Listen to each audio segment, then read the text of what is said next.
ಕಾಡಾನೆ ದಾಳಿ ಮಾಡಿದ ಪರಿಣಾಮ ಹಸು ಸಾವು ಬದುಕಿನ ನಡುವೆ ಹೋರಾಟ ನಡೆಸಿದ ಘಟನೆ ಬೇಲೂರು ತಾಲೂಕಿನಲ್ಲಿ ಸೋಮವಾರ ನಡೆದಿದೆ.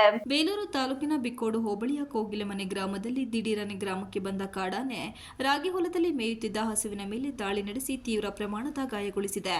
ಕಾಡಾನೆ ದಾಳಿಯಿಂದ ಹಸು ಸಾವು ಬದುಕಿನ ನಡುವೆ ಹೋರಾಡುತ್ತಿದ್ದು, ಅದೇ ಹೊಲದಲ್ಲಿ ರಾಗಿ ಕಟಾವು ಮಾಡುತ್ತಿದ್ದ ರೈತ ಶಿವೇಗೌಡನ ಮೇಲೆ ದಾಳಿಗೆ ಮುಂದಾದಾಗ ಕೂದಲೆಳೆ ಹಂಚಿನಿಂದ ರೈತ ಶಿವೇಗೌಡ ಪಾರಾಗಿದ್ದಾರೆ. ಹೊಲದಲ್ಲಿದ್ದ ಹಸುವಿನ ಮೇಲೆ ಕಾಡಾನೆ ದಾಳಿ ನಡೆಸಿದ್ದು, ಹಸುವಿನ ಹೊಟ್ಟೆ ಭಾಗಕ್ಕೆ ಆನೆಯ ಕೋರೆಯಿಂದ ತಿವಿದು ಭಾರಿ ಪ್ರಮಾಣದ ರಕ್ತಸ್ರಾವದಿಂದ ಗಾಯಗೊಂಡಿದೆ. ತಕ್ಷಣದಲ್ಲಿಯೇ ಅರಣ್ಯ ಇಲಾಖೆಗೆ ಮಾಹಿತಿ ನೀಡಿದ್ದು, ಅರಣ್ಯ ಇಲಾಖೆ ಸಿಬ್ಬಂದಿಗಳು ಸ್ಥಳಕ್ಕೆ ಭೇಟಿ ನೀಡಿ ಪರಿಶೀಲನೆ ನಡೆಸಿದ್ದಾರೆ. ಕಾಡಾನೆ ದಾಳಿಗೆ ತುತ್ತಾದ ಹಸುವನ್ನು ಪಶು ಆಸ್ಪತ್ರೆ ದೂರವಾಣಿಗಳು ಮತ್ತು ಪಶು ಆಂಬ್ಯುಲೆನ್ಸ್ ದೂರವಾಣಿ ಕರೆ ಮಾಡಿದಾಗ 2 ನಂಬರ್ಗಳು ಸ್ವಿಚ್ ಆಫ್ ಆದ ಕಾರಣ ಹಸುವನ್ನು ಆಸ್ಪತ್ರೆಗೆ ತರಲು ಹರಸಾಹಸ ಪಡಬೇಕಾಯಿತು ಎಂದು ರೈತ ಶಿವೇಗೌಡ ಹೇಳಿದರು. ವರ್ಷವಿಡೀ ಕಷ್ಟಪಟ್ಟು ಬೆಳೆದ ಬೆಳೆಗಳು ಕಾಡಾನೆಯಿಂದ ನಾಶವಾಗುತ್ತಿದ್ದು, ಹಸು ಎಮ್ಮೆ ಸಾಕಿಕೊಂಡು ಹಾಲು ಮಾರಾಟ ಮಾಡಿ ಜೀವನ ಸಾಗಿಸೋಣ ಎಂದರೆ ಕಾಡಾನೆಗಳು ಹಸುವಿನ ಮೇಲಿನ ದಾಳಿ ನಡೆಸುತ್ತಿದ್ದು, ತಾವುಗಳು ಜೀವನ ನಡೆಸುವುದಾದರೂ ಹೇಗೆ ಎಂದು ತಮ್ಮ ಅಳಲನ್ನು ತೋಡಿಕೊಂಡರು. ಇನ್ನಾದರೂ ಸಂಬಂಧಪಟ್ಟವರು ಕಾಡಾನೆ ದಾಳಿಗೆ ತುತ್ತಾಗುತ್ತಿರುವ ರೈತರು ಹಸುಗಳನ್ನು ರಕ್ಷಿಸುವ ಕೆಲಸ ಮಾಡಬೇಕಿದೆ ಎಂದು ಸಂಬಂಧಪಟ್ಟ ಇಲಾಖೆ ಮತ್ತು ಅಧಿಕಾರಿಗಳಿಗೆ ರೈತ ಶಿವೇಗೌಡ ಮನವಿ ಮಾಡಿದರು. ವ್ಯವಸಾಯ ಆರಂಭೆಲ್ಲ ಈ ಸತಿ ಭತ್ತದ ಬೆಳೆ, ಜೋಳದ ಬೆಳೆ ಎಲ್ಲ ಆನೆ ಲುಕ್ಸಾನ್ ಮಾಡಿದ್ದಾವೆ.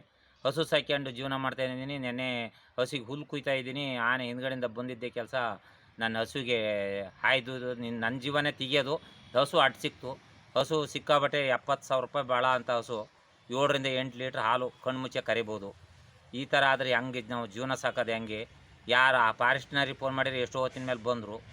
ಆಂಬ್ಯುಲೆನ್ಸಿಗೆ ದನ್ನ ಆಸ್ಪತ್ರೆ ಆಂಬ್ಯುಲೆನ್ಸಿಗೆ ಮಾಡಿದರೆ ಆಂಬ್ಯುಲೆನ್ಸ್ನವ್ರಿಗೆ ಸ್ವಿಚ್ ಆಫು, ನಾಟ್ ರೀಚಬಲ್ ಭಾನುವಾರ ಅಂತಾರೆ.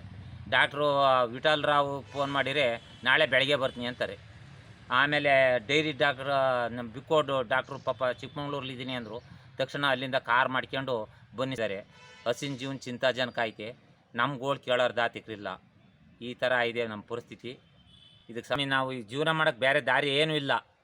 ಪೂರ್ತಿ ಭತ್ತದ ಬೆಳೆ ಲಾಸು, ಜೋಳದ ಬೆಳೆ ಪೂರ್ತಿ ಲಾಸು. ಈಗ ಒಂದು ಸ್ವಲ್ಪ ರಾಗಿ ಹಾಕ್ಯಂಡು ದನ ಸಾಕ್ಯಂಡು ಜೀವನ ಮಾಡೋಣ ಅಂತ ಇದ್ದೆ.